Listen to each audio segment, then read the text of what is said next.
Welcome back to IGN Live from Gamescom in Germany. Now it's time to take a look at the just announced Toy Soldiers War Chest. What'd you say? Yeah, I know. DR here is the founder of developer Signal Studios. DR, yes. Welcome to the show. Hey, thanks for having me. Toy Soldiers War Chest is the third Toy Soldiers game. Yeah. I gotta uncomfortably lean closer. No, it's okay. Let's get close. Let's get close. Right. Let's get well acquainted. Now I'm a fan of the first two games, right? Which are sort of action tower defense games. It's kind of a blended right here already. Yeah.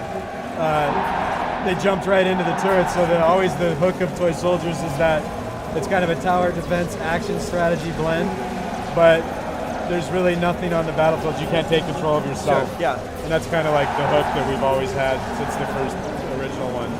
So what's the focus here? The last one was Toy Soldiers Cold War, which had an 80s action figure. Yeah, we used the Commando. Yeah. And then the first one was World War I. Yeah. And this time we've gone kind of the original idea behind Toy Soldiers that we never really got to was to have a mashup of characters, different armies of Toy Box with a nice flavor. So what we've kind of announced, well, there's going to be a lot more. Right now we're kind of showing off the first two for their diversity. The first one's Kaiser, which as you can see here, and this is actually the third-person control. Which kind of horrifying watching these city videos march towards So what's coming at you is Starbright, who leads the Star Power Army, and they've invaded Kaiser's toy box diorama. Okay. And so you can see Star Power is kind of like the girl toys, the toys that bring you back to like kind of a young girl. I don't know. I don't know if you can mention and Care Bears. I don't know if you can Pegasus mention and unicorns but she's pretty badass at the same token. It's not she's not just all cute and rainbow. She's kind of but Kaiser's what we've got here. And Kaiser's defending his base against Starbright. And basically there's more of that to come. A diversity of armies. And it's kind of like a mashup this time, which is kind of what the original plan always was. We just kind of small studios, small stuff. We kind of stopped at World War I. I got you. And then Interesting. Yeah. So you got a Kaiser back. Will you have armies from Cold War back as well? We're not really talking. Right now we're just kind of focused. We're bringing Kaiser back. Okay. And we've got the Star Power Army. And then we're going to have two more at launch. And then there's even more to come after that. Cool. One of the new things we just saw there was we always had destructible environments. You can see everything blowing up. One thing we just missed was when we blew up the bridge, we added dynamic pathing to this one. Yeah. So players can actually affect the pathing of the enemies. So you can blow up a bridge, and now they're going to route themselves. Those are the rainbow pony, armored rainbow ponies that are actually representative tanks in Star Power's army. Now out comes the deadly Rolly Cat, which is actually a piggy pig. Nice. They're all like. But if it's really pretty destructive. If it touches anything, it just blows it up. And so everything is balanced between the armies still. Yeah. Basically, the Rolly Cat's like the equivalent of a Kaiser AV7, or Star Power is a usable character just like Kaiser. They all have secondary, primary weapons. Sure. We've added a lot of. Another thing we've changed is it used to be in Cold War we had an action meter and you just get a barrage. Now, if you see on the left-hand screen, you fill up your action meter and different things get unlocked. I think you've got, it goes from hero to vehicle. Right now we're calling in a vehicle, which is Kaiser is the AV7 tank. And then you can control it. So you can kind of make a decision on what you want to do. It goes all the way up to like your barrage, which you'll see a little later. So that's one of the things we've added. Dynamic pathing. We've changed the upgrade structure, so everything's got its own tree now. So it's more like it's more intense and more strategic. You have your weapon. In the previous Toy Soldiers, you'd just flip over and you'd get the next weapon. Sure. Now we have, when you upgrade, like the howitzers or whatever, you have a choice between health, range, or damage. And as you do that, visual upgrades, you're starting to build your toy up. So if you upgrade health, you'll get sandbags. Yeah. And then you'll get the next thing and the next thing. If you upgrade range, you get a little guy with binoculars on him or whatever. And you kind of can collect your toys and build them up that way now. Sure. So you're more attached to your units now. And then We have perks. We've added perks, so there's perks you can bring with you. And again, you build up the Kaiser. Each one, like in this diorama is Kaiser's diorama. Yeah. You'll see in a little bit, Star Power or Starbright has their own diorama. Okay, good. And then every other faction, or what you will, has their own little unique twist and diorama and everything, basically. So we've really kind of went a little nutty with it this time. That's good. I like a little nutty. Yeah. What are these aerial units we're seeing here? Which ones? The aerial units, are they flying? Oh, that's flying Star Pegasus? Power's flying unicorn Pegasus. She's got, I can't remember, the fairy healers, Okay. and the Pegasus. The Pegasus is kind of a biplane or a plane, if you will. Yeah. It has rainbow bombs and a glitter shooter. The fairies they heal people heal their own units on the battlefield. So again, we're just introducing more strategy to the game. And again, you have to fill up your action meter. What they're doing right now is getting up to their barrage.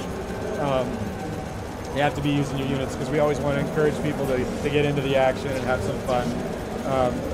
So once you can see on the left-hand side, now it's going to unlock the Zeppelin, and you get more money and a stronger economy basically in the game. Once we unlock the Zeppelin, which should happen shortly, there it is, Zeppelin available. Oh, they're pretty mean, those rainbow fairies. So now you call in your Zeppelin, and that's like your ultimate weapon. Sure. That's basically going to clear the battlefield, and you're good to go.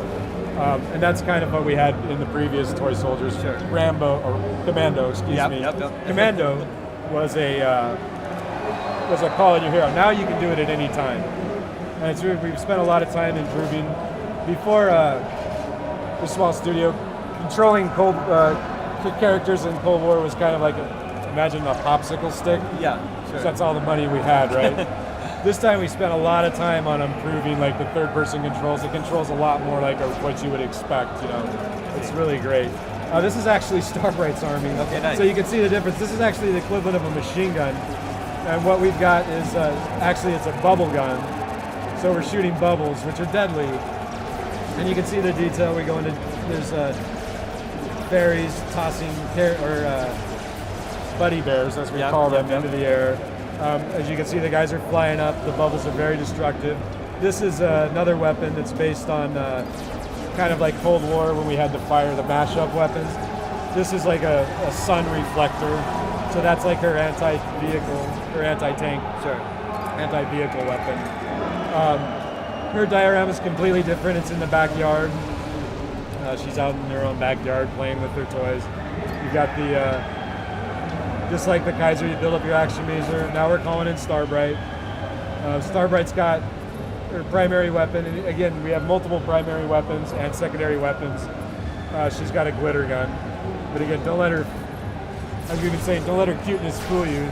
She's a mean son of a bitch. And she's got hard grenades, glitter gun. This is the coolest thing coming up here.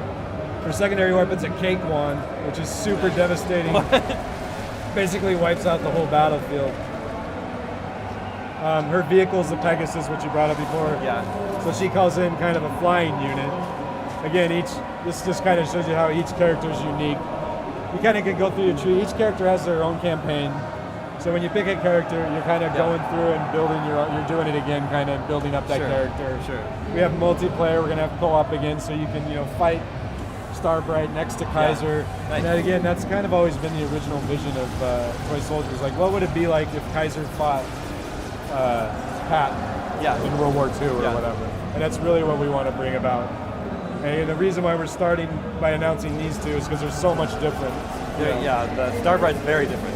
Starbright's a lot different than Kaiser. And again, it's just, Toy Soldiers is supposed to just be kind of a lighthearted, fun game, and we really want to bring out that. This is her Big Bertha, which is a toy snail with a golf ball. You can control the shell cam, just like the previous games. You can control anything, basically. Yeah. We're expanding on that a lot.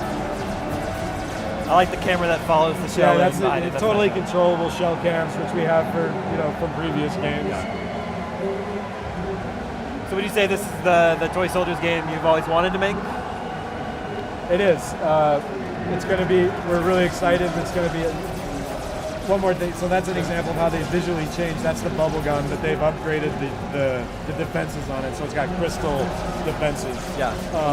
Also the range, you see the teddy bear down there with the telescope. Yeah. Now it has a broader range. Yeah. So this is definitely the toy soldiers that we originally envisioned. As you know, it's going to be on PlayStation this time. Yeah. It's going to be multi-platform. Yeah. We're super excited about that. Ubisoft picked it up from Microsoft as we fulfilled that last contract. Yeah, so you we're super reacquired the excited rights to have from them as Microsoft, the right? publisher. What's that? You reacquired the rights from Microsoft, right? Yeah, after we fulfilled our contract, Microsoft was kind enough to let us acquire the rights back. Yeah. And we went and got what we think is one of the premier publishers. We're super pumped to be working with them on this. How are you taking advantage of new gen hardware, PS4, Xbox One? Sorry? How are you taking advantage of the new gen hardware, the PS4 and Xbox One? Well, it's toy soldiers, so it's we had a dynamic pathing. We have more polygons, but the game's never. To be honest with you, it's totally not really about like having our mind-blowing graphics. Sure. I get that. Cool. We have more polygons though. They're good. Fancier shaders, for sure. That's always very more important. AI. You just can't have enough polygons. More units, more destruction. Yeah. It's just more everything, basically. Toy Soldiers War Chest. Do we know when is there a release window? Early 2015. Early 2015. Yep. All right. On PlayStation 4, PC, Xbox One. Cool. All at the same time. DR, thank you so much for coming on the show. Thank you. I appreciate it. Very cool. I'm very excited. Stay tuned. We've got lots more to come here at IGN Live from Gamescom in Germany, brought to you by Dead Island 2, right after these messages.